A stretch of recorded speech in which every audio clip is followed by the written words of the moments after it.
ඔන්න එක ස්වාමීන් වහන්සේ නමක් බුදුරජාණන් වහන්සේ කාලේ වැඩ හිටියා. හරි ශ්‍රද්ධාවෙන් මහාන වුණේ. මහාන වෙලා ටික දොහක් යනකොට මුන්නහන්සේ පිණ්ඩපාත වෙදියා. පිණ්ඩපාත වදිනකොට ඕන ගමේ හිටපු කෙල්ලෙක් එහෙන් මෙන් උකුළු මුකුළු දාලා අර හාමුදුරුවොත් හැඩ වැඩ නිසා පොඩ්ඩක් කටකොණින් hina වෙලා එක හැක් වැහුවා. මේ හාමුදුරන්ට දැන් ඇවිල්ලා භාවනා කරන්ට යනකොටම අර කටකොනේ hinaව පේනවා. අර ඉඟි බිඟි පේනවා. මුන්නහන්සේ දැන් ඔහි බලාගත්තු අතේ බලාගෙන ඉන්නවා. ඊට පස්සේ දැන් ඔහොම එනකොට භාග්‍යවතුන් වහන්සේට මේ ප්‍රශ්නේ ගියා. බුදුරජාණන් වහන්සේ ඇහුවා හැබැයිද භික්ෂුව එහෙමයි ස්වාමීනි මොකද්ද කාරණේ? මේ ස්ත්‍රියක් මතක් වෙනවා කිව්වා. ඉස්සර වෙච්ච දෙයක් කියන්නම් කිව්වා. අවුරුදු 700ක් බඹසර රැකපු බෝසත් මොනරට පවා පින්වත් භික්ෂුව ස්ත්‍රියගේ හඬෙන් අනුතරක් වුණා කිව්වා. පින්වත් භික්ෂුව අතීතයේ එක සෙබඩකට බිත්තරයක් දැම්මා කිනිහිරි පොහොට්ටුව වගේ රත්තරම් පාටයි. රත්තරම් පාට මේ මොනර පැටියෙක් එළියට ආවා. රත්තරම් පාටයි. ඊට පස්සේ මෙයා මොනර පිරිසත් එක්ක දැන් ඉන්නවා මේ මොනරා. මේ රිය සකක් වගේ විශාලයි.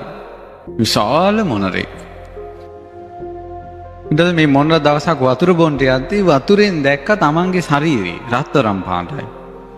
ඒකට අනිත් මොනරුන්ට වැඩිය වෙනස් නිසා මේ මොනර කල්පනා කළා මට අනතුරක් වෙන්න පුළුවන් කියලා කන්දෙන් කන්දට හිමාලයේ ගිහිල්ලා කාටවත් කිට්ටු වෙන්න බැරි තැනක මොනර වාසය කළා.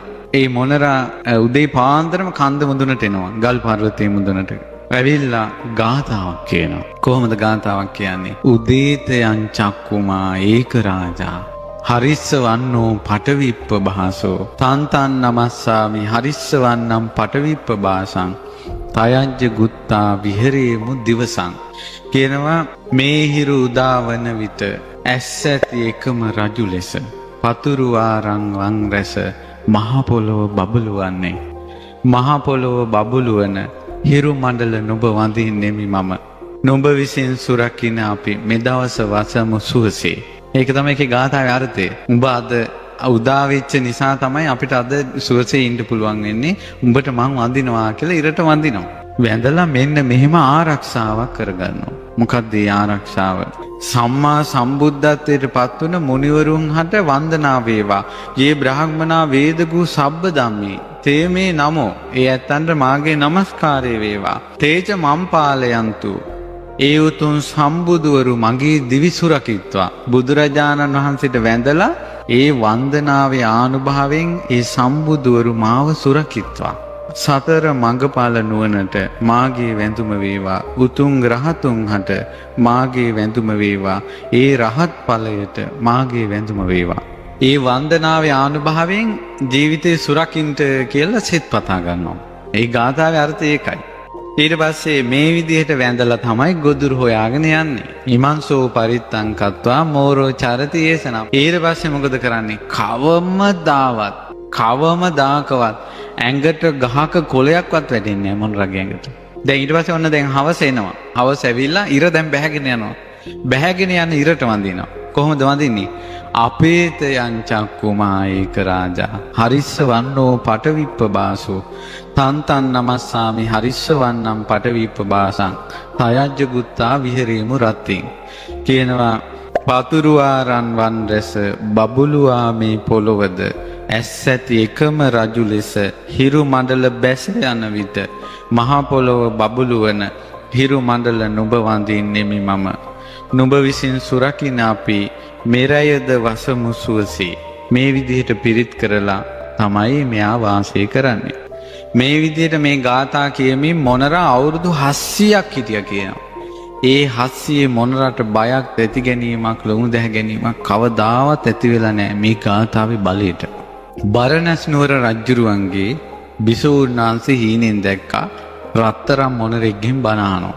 මේ කේමා කියන බිසව මේ බිසෝ කල්පනා කළා මේක මම රජ්ජුරුවන්ට කිව්වොත් එහෙම රජ්ජුරුවක පිළිගන්නේ නැහැ. දොළ දුකක් කියලා කියන්න ඕන කියලා රජ්ජුරුවන්ට කිව්වා රජතුමනි මට දොළ දුකක් උපන්නා. ඊට පස්සේ කිව්වා මොකද්ද? රත්තරම් මොනරෙක්ගෙන් බණ අහන්න ඕන කිව්වා. ඊට පස්සේ මේ බමුණෝ පුරෝහිතයෝ ගෙන්නලා ඇහුවා. ඊට පස්සේ කිව්වා රත්තරන් මොනරු ඉන්න පුළුවන්. රත්තරන් පාට මාළුවොත් ඉන්නවනේ. රත්තරන් පාට මිනිස්සුත් ඉන්නවනේ. ඒ නිසා වෙන්න පුළුවන්. වැද්දෝ ගෙන්නුවා. එක වැද්දෙක් කිව්වා මම නම් දැකලා නැහැ. මගේ තාත්තා කිව්වා හිමාල පර්වතයේ එක ස්වර්ණ මොනරෙක් ඉන්නවා කියලා.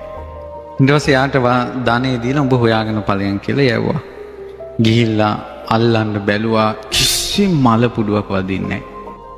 මේ තියෙනවා එතෙන් එයාට වදින්නේ නැහැ. කකුල මේකේ උඩ තියෙනවා මේ පටලැවෙන්නේ නැහැ. තියෙන ඊතල්ලේ වෙන අත්තකට වදින්නේ. අහුවෙන්නෙම නැහැ. මේක පුදුම එකක්. මේ ගාථාව පුදුම එකක්. කිසිම දෙයක් වදින්නේ නැහැ. අල්ලන්න හදනවා අල්ලන්නම බෑ අර ගාථාව නිසා. මේක පුදුම වැඩක්. ඊට පස්සේ දැන් මොකද කරන්නේ? මෙයා බැලුවා මොකද කියලා. හොඳට බැලුවා. හොරෙන් ගිල බැලුවා තනියෙන් ඉන්නේ. එතකොට මෙයා හිතුවා එහෙනම් මෙයා බඹසර රකින්නවා. ස්ත්‍රී ඇසුරෙන් ස්ත්‍රී සේවනයෙන් වැළකී ඉන්නවා. ඊ බලෙ වෙන්න ඕන.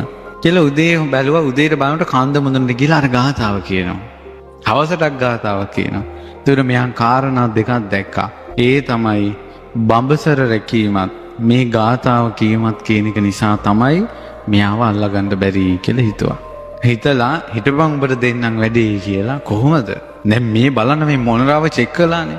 අවුරුදු 700කට පස්සේ ඊට පස්සේ හිටපන් දෙන්නම් උඹට වැඩේ කියලා ඇල්ලුවා මොනරියක් ගිහිල්ලා.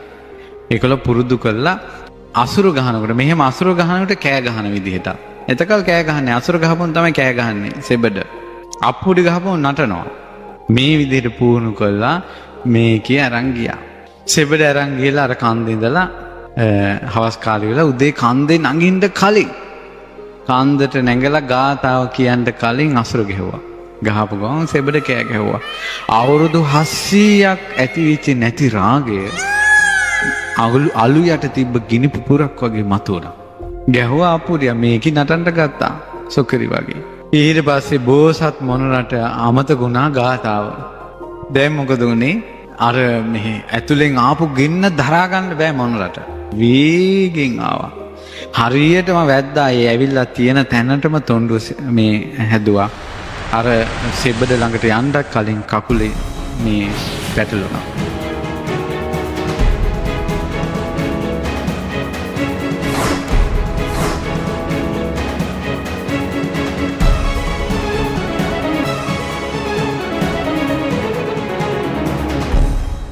ඉතින් ඒ නිසා දැන් මේ බලන්න මොනරා එක දවසයි පිරිත කියන්න බැරි වුණේ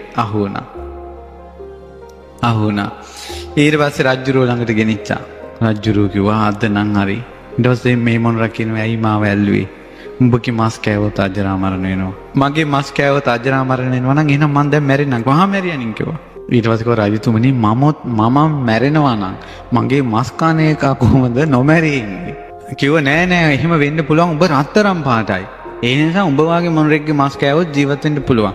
ඊට පස්සේ මොනරා කිව්වා රජතුමනි මං රත්තරන් පාට උනේ මං ඔබගේ සත්මුතු පරම්පරාවෙනුත් ඈත මම සක්විති රජ කෙනෙක් වෙලා හිටියා. එතකොට ඒ සක්විති රජුරුවන්ගේ වෙලා ඉද්දි මම පන්සිල් රැක්කා මිනිස්සු පන්සිල් වල පිහිටෙව්වා. ඒ පින්බලේ මම තව්තිසා දිව්‍ය ලෝකේ උපන්නා. ඒ පින ඉවර වෙනකොටම සසරේ කර්මයක් ඉස්මතු වෙලා මම මොනර යෝනේ උපන්නා. පන්සිල් රැකපු පිනට රත්තරන් පාටයි කිව්වා. මේක කර්ම විපාකයක් කිව්වා. ඊට පස්සේ උඹ කියන එක කොහොමද පිළිගන්නේ? කිව්වා පිළිගන්නවන්න ක්‍රමයක් තියෙනවා කිව්වා. පිළිගන්න. ඒ මොනරා කිව්වා මම ඒ කාලේ සක්විති රජ වෙලා ඉඳිද්දි අහසෙන් ගිය රත්තරන් මේ යානාව මේ ඔබගේ මාලිගාව ඉස්සරහ පොකුණේ ඇතුලේ තියෙනකො දැන් බලන්න කිව්වා.